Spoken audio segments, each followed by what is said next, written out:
ஓம் சாந்தி sister. குஷ்குஷியா இருக்கிறீங்களா? ஓம் சாந்தி brother. குஷி குஷியா இருக்கிறோம். இனிய கார்த்திகை தீபம் நல்வாழ்த்துக்கள். நல்வாழ்த்துக்கள். ம். ஸோ இன்னைக்கு கார்த்திகை தீபம் அதுவுமா தமிழ்நாட்டை பொறுத்த வரைக்கும் சிவராத்திரிக்கு அடுத்ததா இது ஒரு பெரிய ஃபங்க்ஷன். ஆமா. நம்ம முருகர். ஊர் சிவராத்திரினே கூட சொல்லலாம் இத. ஆமா, அந்த ஆமா. மாதிரி முருகர் ஃபங்க்ஷன். வந்து ம். அவதரித்த தினம்னு சொல்லலாம்.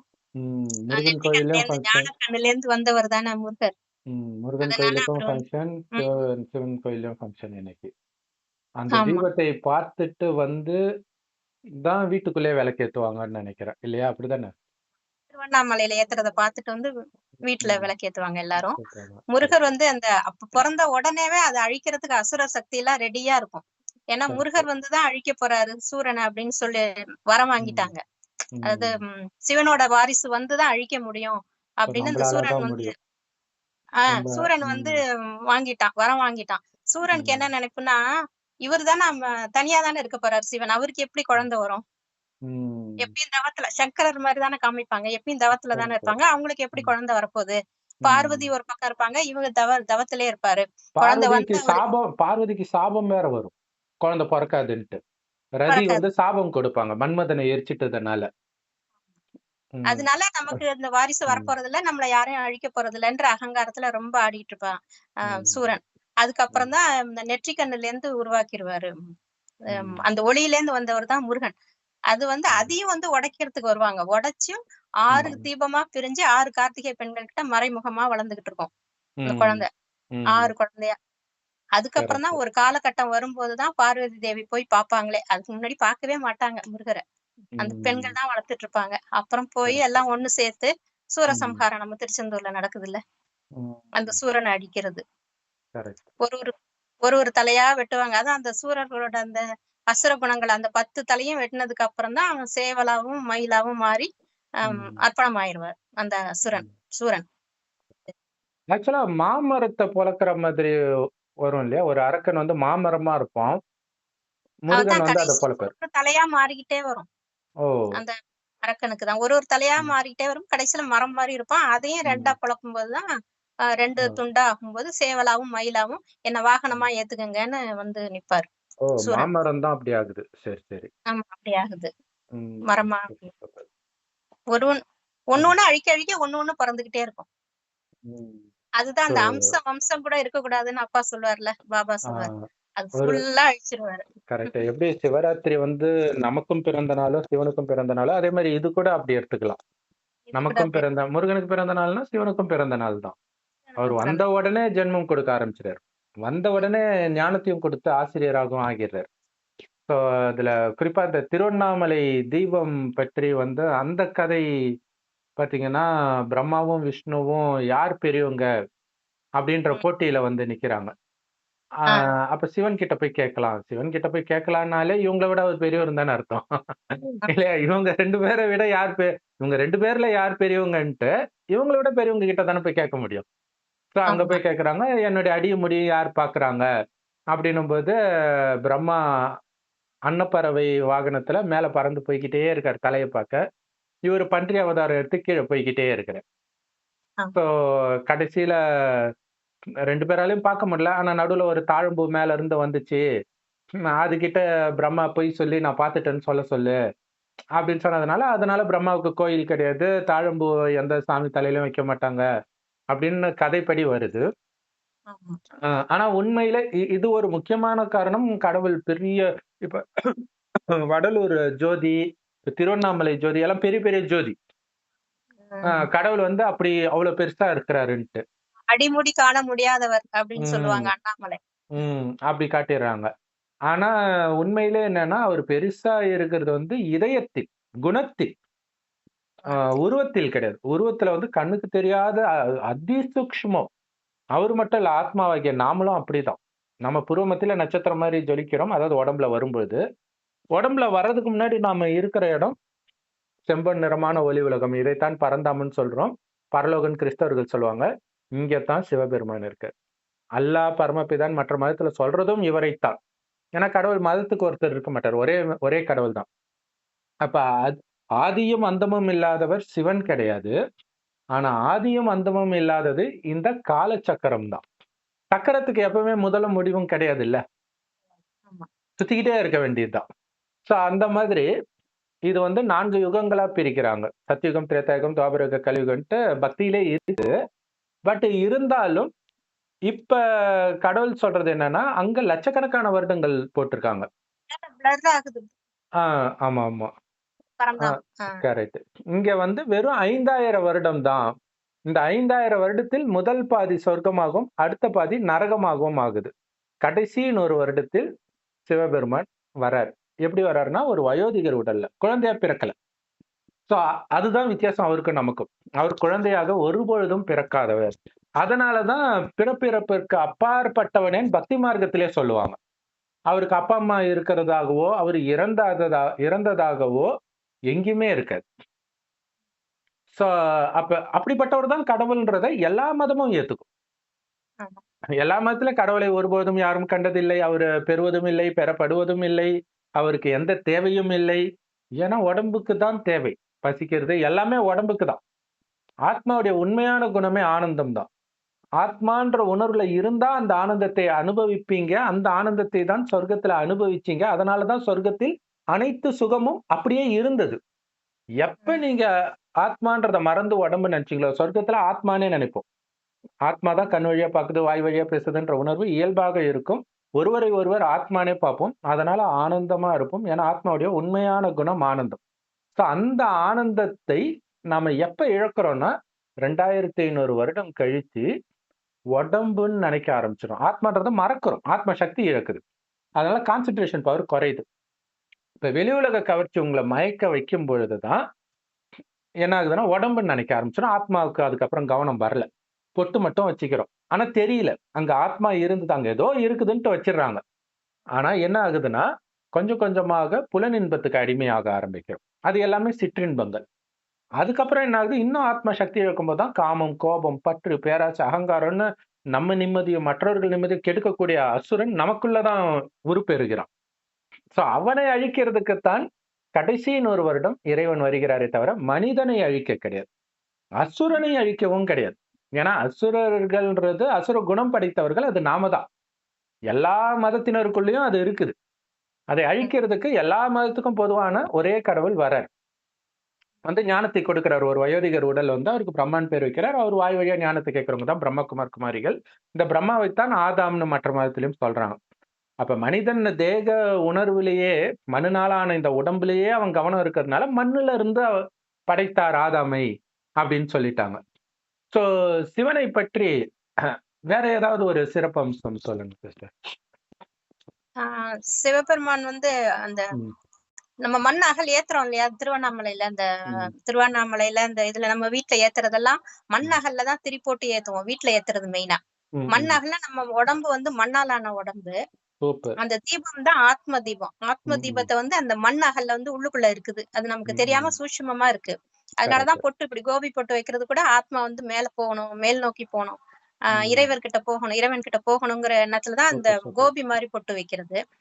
புள்ளி மாதிரியும் வைப்பாங்க. ஏன்னா ஆத்மா வந்து ஒளி புள்ளியா இருக்குது. நம்ம சூட்சுமமா 2 புருவத்துக்கு மத்தியில இருக்கிறது. அது அகல் ஏத்துறது காரணமே அதுதான். நம்ம உடம்பு வந்து மண்ணு, அந்த ஜோதி ரூபம் வந்து நம்ம ஆத்மா, பெரிய ஜோதி வந்து அப்பா சிவதந்தை. அவர் வந்த உடனே நம்ம ஜோதி ஏத்துறாரு. அதனாலதான் அங்க தீபத்தை பார்த்த உடனே இங்க வீட்டுல ஏத்துறாங்க. இந்த உடம்புன்ற வீட்டுல ஆத்ம தீபம் ஏற்றப்படுறத அவங்க ஸ்தூலமா ஏத்திடுறாங்க. அவரோட ஆத்மா ரொம்ப பெருசு. அதனாலதான் பெரிய ஜோதியா காமிக்கிறாங்க. கரெக்ட். அவருடைய குணம் சக்தி நிரம்பியவர் எப்பவுமே. எப்பவுமே அவருடைய தீபம் எரிஞ்சுக்கிட்டே இருக்கும். அப்படின்னா என்ன அர்த்தம்னா எப்பவுமே ஆத்மா நான்ற உணர்வுல இருப்பார். ஆனா நாம சொர்க்கத்துல இருப்போம். கொஞ்சம் கொஞ்சமா நம்ம தீபம் அப்படியே மறைஞ்சு அணையிற ஸ்டேஜுக்கு வரும்போது மீண்டும் ஏத்துறார். ஞானத்தை கொடுத்து ஏத்துறார். அதுதான் எல்லா பிரம்மகுமாரிகள் ராஜயோக தியான நிலையத்திலும் முற்றிலும் இலவசமா கிடைக்குது. ஒரு விதத்துல பாத்தீங்கன்னா தீபாவளி நம்ம கொண்டாடினா கூட வடநாட்டுல பொறுத்த வரைக்கும் தீபாவளி திருவண்ணாமலை தீபம் மாதிரி தான் ஏத்துவாங்க. இந்த கார்த்திகை தீபத்துக்கு எப்படி விளக்கு ஏத்துவோமோ அப்படிதான் ஏத்துவோம். பட்டாசும் வெடிப்பாங்க. பட் தீபம் ஏத்துற பழக்கம் இங்க இல்ல தீபாவளி அன்னைக்கு. ஆனா திருவண்ணாமலை தீபத்தப்ப ஏத்துறோம் நம்ம. அங்க வீட்டுக்கு வீடு தீபம் ஏத்துறதும் அதே அர்த்தம் தான். இன்னும் கேட்டீங்கன்னா கடவுள் இருக்கிற இடம் பாத்தீங்கன்னா அது வந்து செம்பொன் நிறமான ஒளி உலகம். அங்கதான் எல்லா தீபங்களும் ஒண்ணு சேருது. எந்த ஜாதி, எந்த மதம் எதுவும் கிடையாது. எல்லா ஆத்மாவும் ஒண்ணா ஒரே இடத்துல இருக்கு. சோ அங்க எந்த சண்டை, ஏய் நீ இங்க வராத, அங்க வராத, எதுவும் கிடையாது. கம்முன்னு சுயநினைவு இல்லாம இருக்கும்.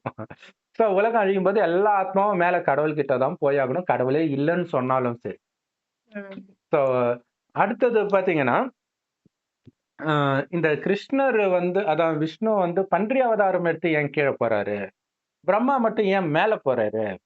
ஏன்னா எல்லாரும் விஷ்ணுவை தான் கடவுள் நினைக்கிறாங்க. பிரம்மாவை வந்து படைத்தவர்னு சொன்னா கூட யாரும் வழிபடுறது கிடையாது.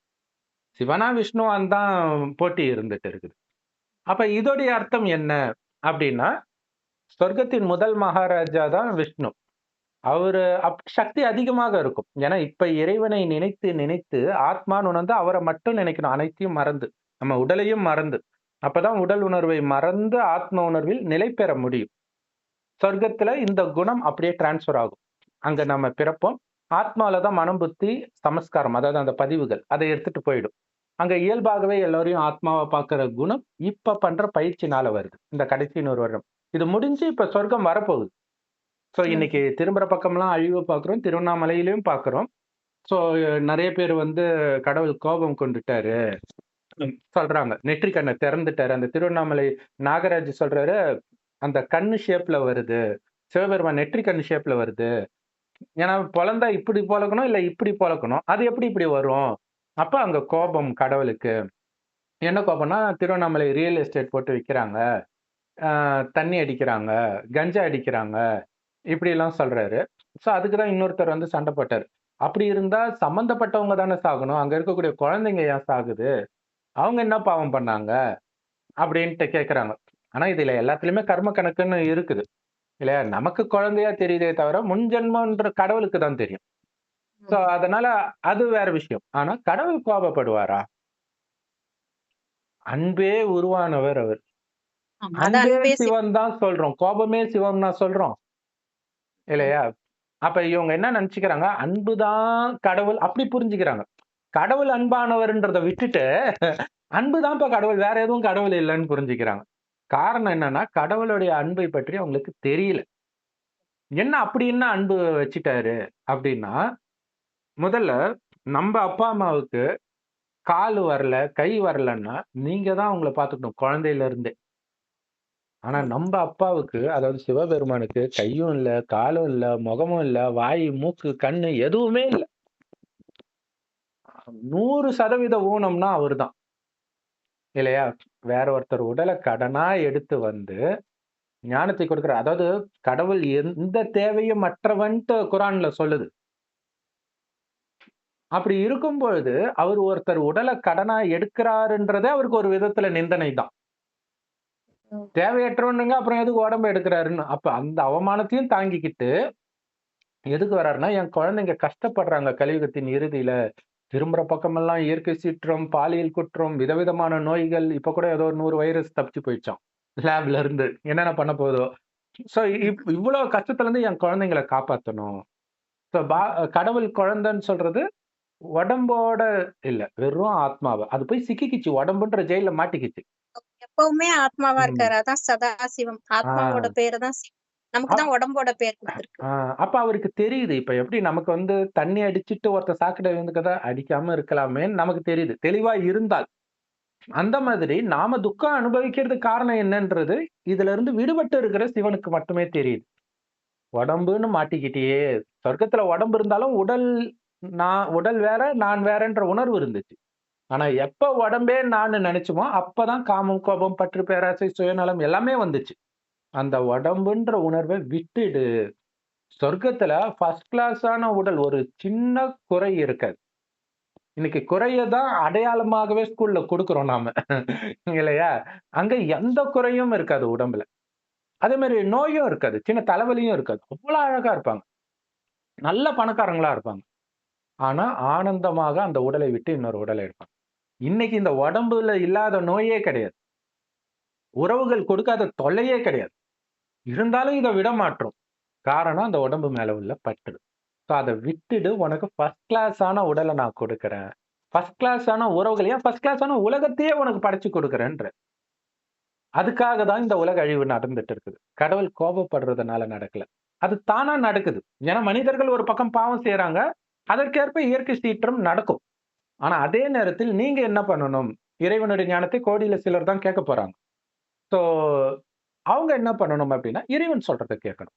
பிரம்மகுமாரிகள் மூலமாக கடவுள் குடுக்குற ஞானத்துடைய சாரம் ரொம்ப, ரொம்ப ஈஸி. குழந்தையிலிருந்து தாத்தா, பாட்டி வரையும் படிச்சாலும், படிக்காட்டினாலும் எந்த மதத்தை சார்ந்தவரா இருந்தாலும் ஃபாலோ பண்ண முடியும். ஒண்ணுமே கிடையாது. நான் ஆத்மா, என்னுடைய அப்பா சிவன்.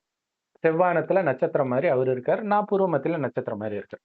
இல்ல உடம்புன்னு ஒண்ணு இருக்கிறதே மறந்துருங்க. நான் ஒளியா இருக்கிறேன். என் அப்பா ஒளியா இருக்கிறார்.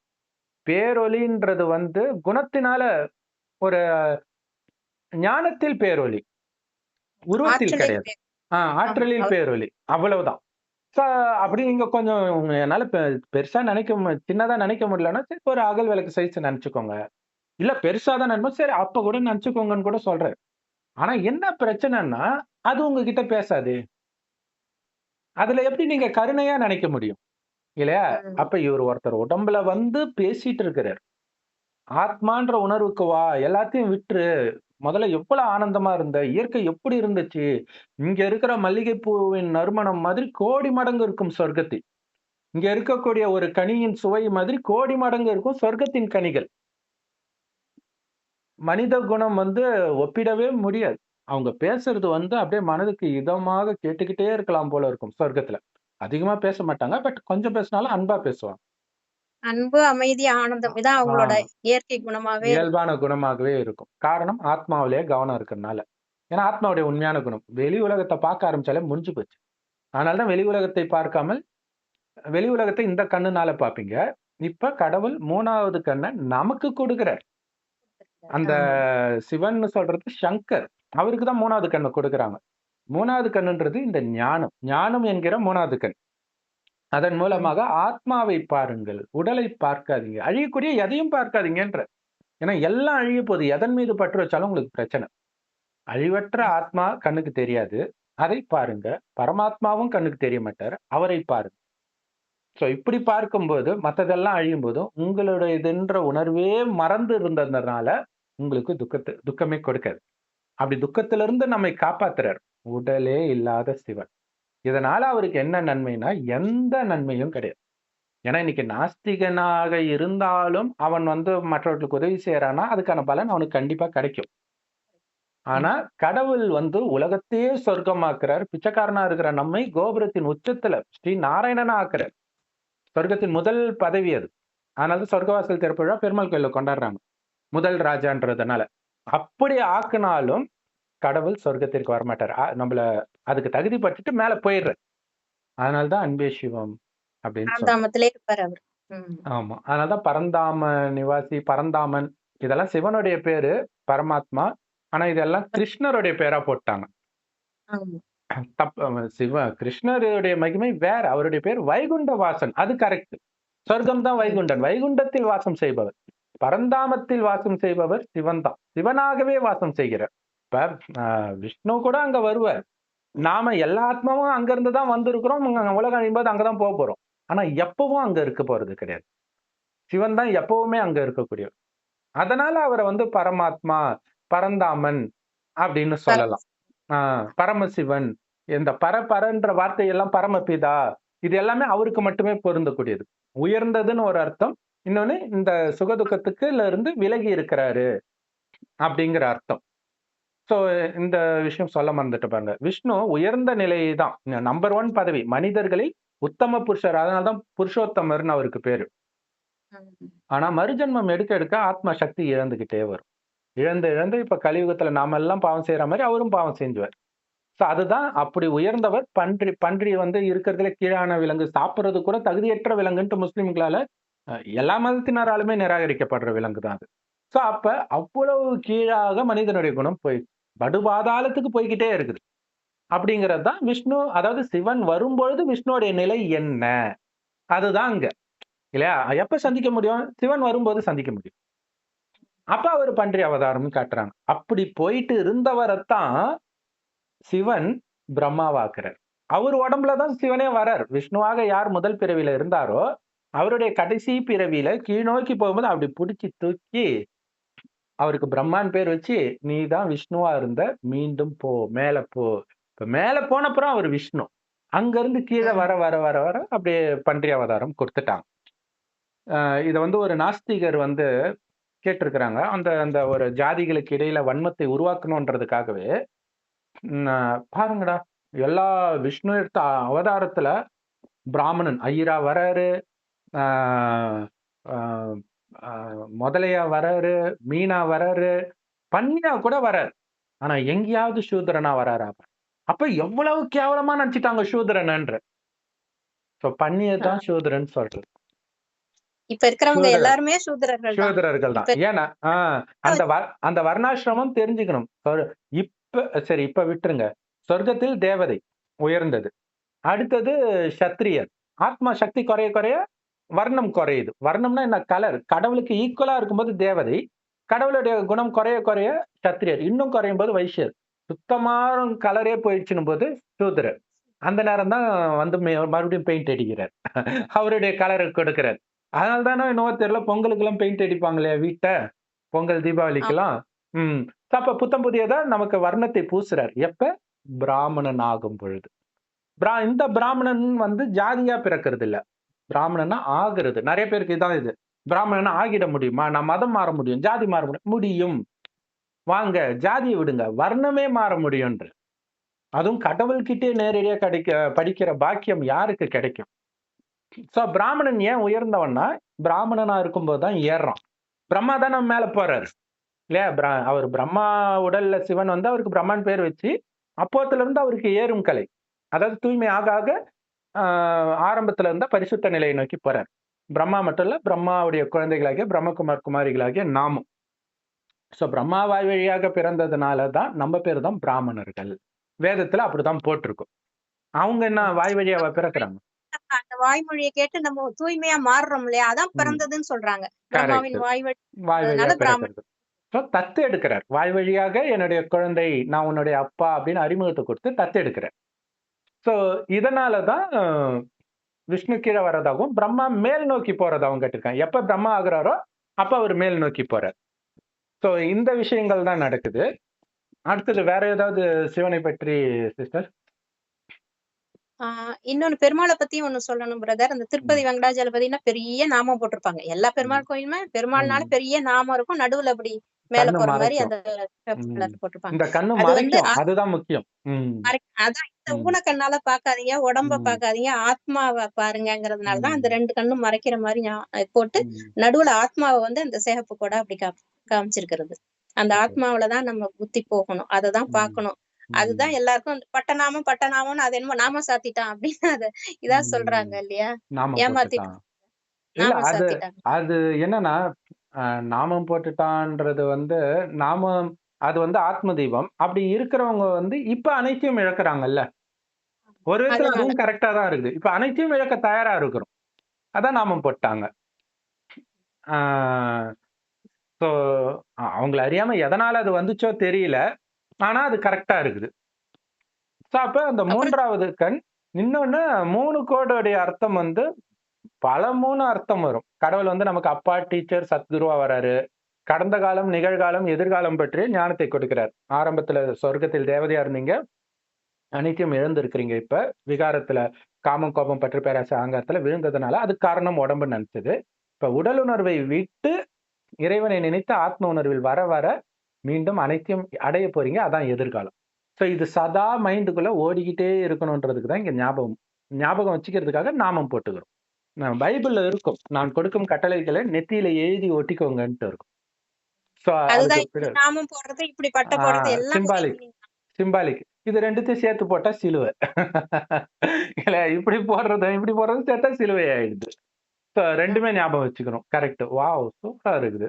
சரி, வேற சிவனை பற்றி?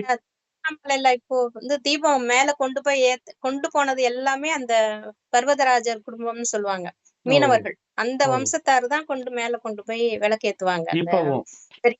தீபம் பெரிய கொப்பரை, அந்த செம்புனால ஆன பெரிய கொப்பரையை கொண்டு போய் நேத்து ஃபுல்லா எடுத்துட்டு போனாங்க. அவ்வளவு தூரம் 2800 அடிக்கு மேல இருக்கு அங்க மேல எல்லாம் கையால தூக்கிட்டு போயிட்டு மேல பெரிய திரிய போட்டு ஏத்துனதெல்லாம் அவங்கதான். வம்சம் வம்சமா ஒரு 15 வம்சம் 15 பரம்பரையா அவங்க ஏத்திட்டு வராங்க.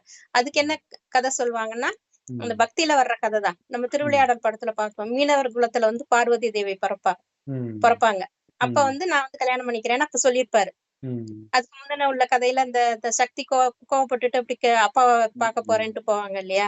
அந்த கதையோட கண்டினியூஷனா இது வரும். அப்போ அது வந்து மீனவர் குலத்துல பிறக்குறாங்க அப்படின்னு உடனேதான் அந்த ஞாபகார்த்தமா தான் பார்வதி மீனவர் குலத்துல பிறந்து அந்த வயசு வரும்போது சிவபெருமான் வந்து தடுத்து ஆட்கொள்வாரு. அதனாலதான் அந்த பரம்பரையில வர்றவங்க அந்த தீபத்தை ஏத்துறாங்க. பார்வதி இது முக்கியமான விஷயம். ஏன்னா பைபிள்ல கூட பாவிகளை ரட்சிக்கவே நான் வந்தேன்னு இருக்கும். சோ இது கடவுள் சொல்றது. கடவுள் எல்லா மதத்துக்கும் பொதுவானவர் தான். சோ உண்மையிலே சூத்திரர்கள் சந்திக்க தான் கடவுள் வரார். ஆனா சந்திச்ச உடனே நீங்க பிராமணன் ஆகிடுறீங்க. நீங்க சந்தித்தால் நிராகரிச்சீங்கன்னா அப்படியே சூத்திரனாவே இருந்துடுறீங்க. அதுக்கு கடவுள் மேல எப்படி நம்ம குற்றம் சொல்ல முடியும் இல்லையா? சோ அடுத்தது முக்கியமான விஷயம், கடவுள் கோபப்படுவாரா? உலகம் அழியுதே அப்படின்னா, ஏன்னா கதையில வந்து சிவனும் பார்வதியும் அப்படியே கோபத்துல ருத்ர தாண்டவம் ஆடும்போது உலகமே அழிஞ்சுது அப்படின்னு சொல்லுவாங்க. இதுல என்ன ரகசியம் அப்படின்னா, உலகம் அழியும் போது அவங்க ஆடுறாங்க ஞான நடனம் இல்லையா? இப்ப ஞான நடனம் ஞானத்தை கொடுக்கிறாரு. அதனால புத்தி வந்து டான்ஸ் ஆடும், ஆனந்தமா இருக்கும். எப்ப இறைவனை நினைக்கும் போது, சிவனை நினைக்கும் போது, அவரை மனைவி கணவனே நினைக்கிற மாதிரி நினைக்கிற நாம தான் பார்வதிகள். பார்வதி ஒருத்தர் கிடையாது, சிவன் தான் ஒருத்தர். நாம எல்லாரும் பார்வதி தான், எல்லாரும் சீதைகள் தான். ராமர் தான் ஒருத்தர். நாம தான் ராவணன் சிறையில காமம், கோபம், பற்று, பேராசை, அகங்காரன்ற 5 விகாரம் ஆணிடமும், இதே 5 விகாரம் பெண்ணிடம் உள்ள இணைந்த ரூபம் தான் 10 தலை ராவணன். அவங்க கிட்ட இருந்து நம்மளை மீட்கிறதுக்கு சிவபெருமான் வர்றார், அங்க ராமர்னு காட்டிட்டாங்க. சோ அப்ப கடைசி நேரத்துல நீங்க இறைவனுடைய நினைவிலே மூழ்கி இறைவனோடு நீங்க தான் நடனம் ஆடுவீங்க. உடல் உணர்வை முற்றிலும் மறந்த நிலையில ஆடுவீங்க. சோ அதுதான் அங்க சதி கதையில பாத்தீங்கன்னா, சதி யாகத்துல இறங்கி உடம்பெல்லாம் எரிஞ்சிடும். அப்ப அவரு தூக்கிட்டு டான்ஸ் ஆடினாருன்னா, உடம்பே எரிஞ்சதுக்கு அப்புறம் எதை தூக்கிட்டு டான்ஸ் ஆடுறாரு இல்லையா? சோ அப்ப அதோடைய உண்மையான அர்த்தம் என்னன்னா ஆத்மா.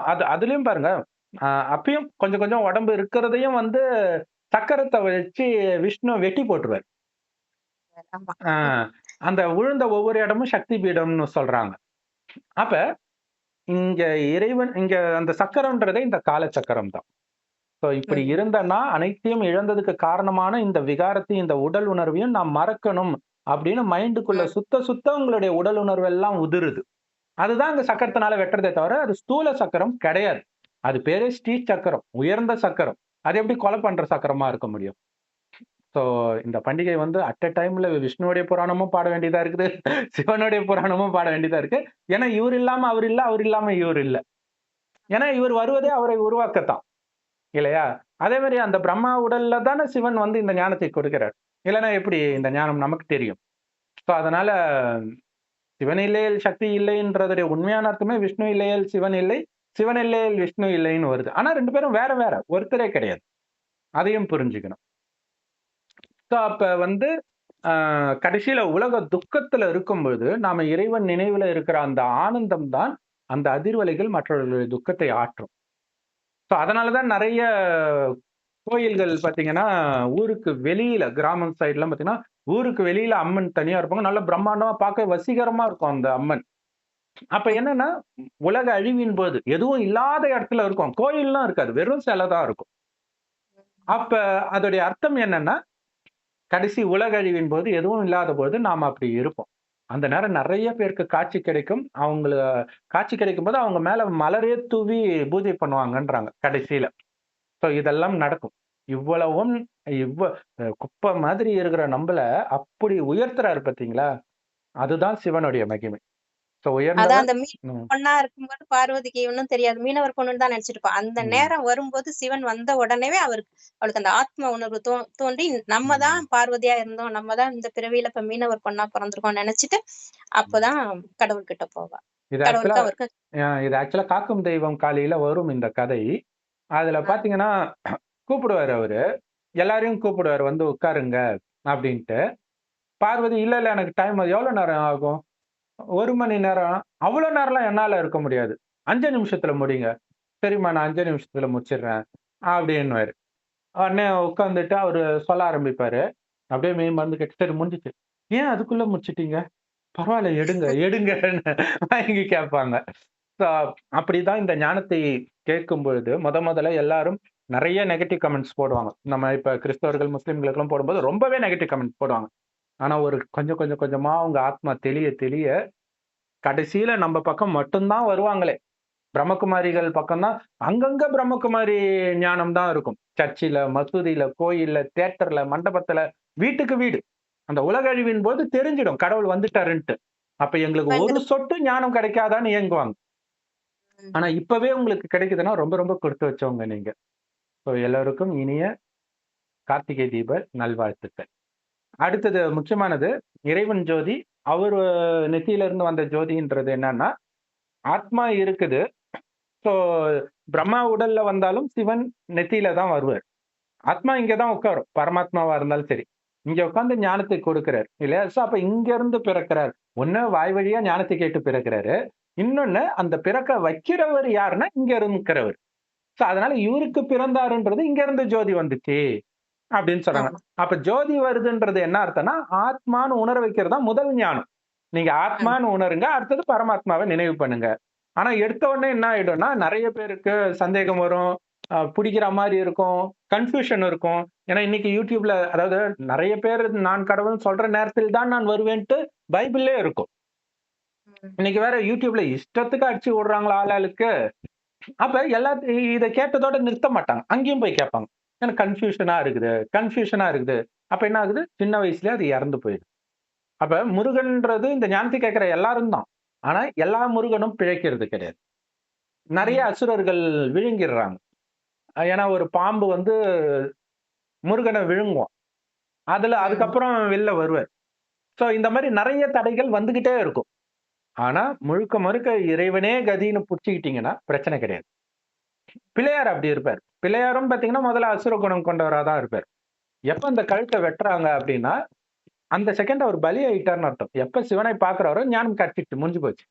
அதுக்கப்புறம் அந்த எந்த அகங்காரம். சந்தேகமும் ஒரே செகண்ட்.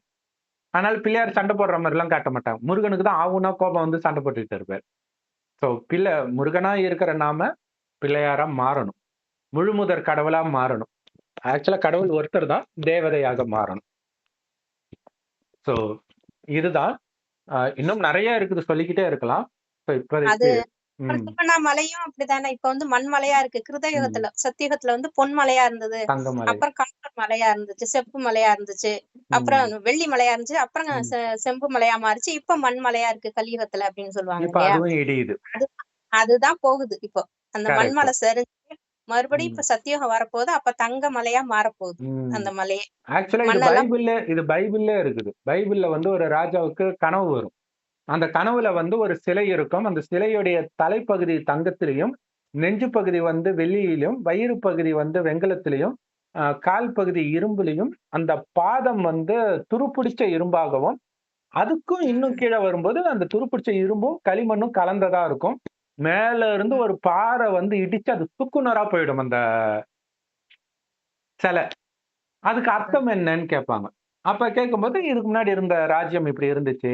அதாவது உங்க ராஜ்யம் இப்படி இருக்கு. வரப்போற ராஜ்யம் இறங்கிக்கிட்டே வரும்ன்றது தான் அதோட கதை. சோ அப்ப தங்க யுகம் இதுதான். திரேதா யுகம் இதான் வெள்ளி யுகம். இதுதான் இந்த வெண்கல யுகம். இப்பதான் இரும்பு யுகம். மனிதர்களுடைய மனமும் இரும்பு துருப்புடிச்ச இரும்பு மாரி ஆயிடுச்சு. மண்ணு மாதிரி ஆயிடுச்சு. அந்த மண்ணு மாரி இருக்குன்னா, அந்த உடல் உணர்வுல இருக்கிறது.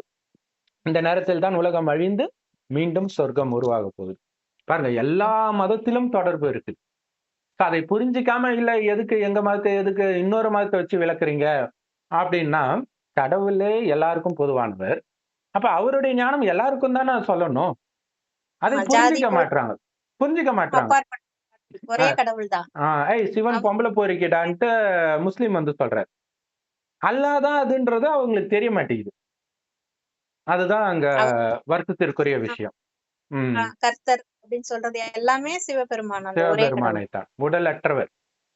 அவரு அதுக்காக உருவமே இல்லன்னு அர்த்தம் கிடையாது. உருவமே இல்லன்னா எப்படி வந்து பேச முடியும்? அவரு நம்மள ஒளி. மாரி உடல் எடுக்கல. அவ்வளவுதான். எப்பவுமே ஜோதியா இருக்கிறனால அவர ஜோதியாவே வழிபடுறோம். சிவலிங்கமே ஆக்சுவலா ஜோதி தான். ம். இல்லையா? இந்த ஜோதி கொஞ்சம் பெருசா வச்சிருக்கிறாங்க. கீழ் பாதி வந்து பிரம்மாவுடைய வாய். அதான் பசுவின் அதான் வாய். வாய் ஆ தாமரை பூ மாதிரி இருக்கும். ஆ கோமுகின்னுவாங்க. பசுவின் வாய் தாமரை வரைஞ்சும் இருக்கும் கீழ. அப்படிம்பாங்க அத. கரெக்ட். ஆவுடையார் அப்படிம்பாங்க. கரெக்ட். ஸோ எல்லோருக்கும் இனிய கார்த்திகை தீப நல்வாழ்த்துக்கள். இங்கெல்லாம் மழை பயங்கரமா இருக்குது. அங்க மலை மேல ஏறுறதுக்கு தடை பண்ணிட்டாங்க. தீபம் ஏத்துறவங்க மட்டும் போவாங்க போல இருக்கு. ஏன்னா மணல் சரியுது இல்லையா? ஆனா அங்க மழை பெய்யல போல இருக்குது. அது ஒரு அதிசயம். ம். சரி பார்ப்போம். அந்த மெயினா அந்த ம். நேரம் மட்டும் மழை பெய்யாது. அதிசயமா அது மட்டும் நடக்கும். ஓஹோ! ஈவினிங் அந்த 6 மணி போல விளக்கேத்துவாங்க இல்லையா? அந்த கொஞ்ச ம். நேரம் மழை நிக்கும். ஆச்சரியமா இருக்குது. Super, super. ஆமா. ஸோ மெயினா வந்து இன்னைக்கு வந்து ஒரிஜினலான தீபத்தை ஏத்துங்க இங்க. ஆத்ம தீபத்தை. ம். ஒரிஜினலான சிவனை நினையுங்கள். இல்லையா? அதெல்லாம் வந்து ஒரு நினைவு தான் அதெல்லாம். இங்க இதுதான் நிஜம். நிஜமாக அவர் இருக்கிறது நுட்பமான ஒளிப்புள்ளி. அவரை நினைக்கிறது வந்து அன்பா நினைக்கணும்னா, அவரை பற்றி ஏதாவது தெரிஞ்சா தானே அன்பு வரும். விளக்க பார்த்தா என்ன அன்பு வரும் உங்களுக்கு? இல்லையா? ஸோ அப்ப அவரு ஒருத்தர் பேசும்போது தான் நமக்கு அவரை பற்றி தெரியும். அதுதான் பிரம்மகுமாரிகள் மூலமாக நடக்கிற அந்த முரளின்ற ஞானத்துல இருக்குது. எல்லா பிரம்மகுமாரிகள் ராஜயோக தியான நிலையத்திலும் முற்றிலும் இலவசமாக கிடைக்குது. இன்னைக்கு நீங்க தீபம் போனீங்கன்னா, அவசியம் அந்த கிரிவல பாதையிலேயே திருவண்ணாமலை ஆ ஆ ஜோதிர்லிங்க தரிசனம்ன்ட்டு ஒரு மியூசியம் இருக்கும். பிரம்மகுமாரிகளுடைய மியூசியம். ஸோ அங்க போய் வெறும் லிங்கத்த மட்டும் பார்த்துட்டு வந்துராதீங்க. அதை பற்றி விளக்கத்தை சொல்லி கேட்டுட்டு வாங்க. அதுதான் முக்கியமானது. ஓம் சாந்தி. தேங்க்ஸ் ஃபார் அப்பான்னு அன்பா ம். நினைக்கணும். அன்பா நினைக்கணும். கரெக்ட். அப்பா. ஆத்மாவோட அப்பா கண்டிப்பா, அவரு. பரமாத்மா கண்டிப்பா. அப்படின்னு. ம். ஸோ நம்ம கூட முரளி போடுறோம். ஸோ அதையுமே நீங்க பாருங்க. உங்களுக்கு புரியும். பார்க்க தான் புரியும். எடுத்த உடனே புரியாது. பார்வதி தேவியே நான் இத கேட்க மாட்டேன்னு தானே சொல்றாங்க ஆரம்பத்துல. கொஞ்சம் கொஞ்சமா தான். ஸோ எல்லாருமே அப்படித்தான். நம்ம தான் கும்பகர்ணன். 6 மாசம் தூங்கிட்டு 6 மாசம் ஏஞ்சிட்டு இருக்கிற கும்பகர்ணன் நம்ம தான். அரை கல்பம் முழிச்சிட்டு இருக்கிறோம் சொர்க்கத்துல. இப்ப தூங்கிடுறோம். ஆத்மான்றத மறந்துடுறோம். இப்ப வந்து எழுப்புறாரு. கடவுள் தான் எழுப்புறாரு. ஸோ இது எல்லா கதையும் பார்த்தீங்கன்னா, இந்த ஒரு அட்டையிலேயே அடக்கம் பண்ணிடும். ஸோ அத புரிஞ்சுக்கணும். இல்லன்னா வேற எதையாவது வச்சு எல்லா மதத்துக்கும் விளக்கம் கொடுக்க முடியுமா? இறைவனுடைய ஞானமா இருந்தால் மட்டும் தான் கொடுக்க முடியும். ஓம் சாந்தி. தேங்க்ஸ் ஃபார் வாட்சிங். ஓம் ஓம் சாந்தி. Thanks for thank you.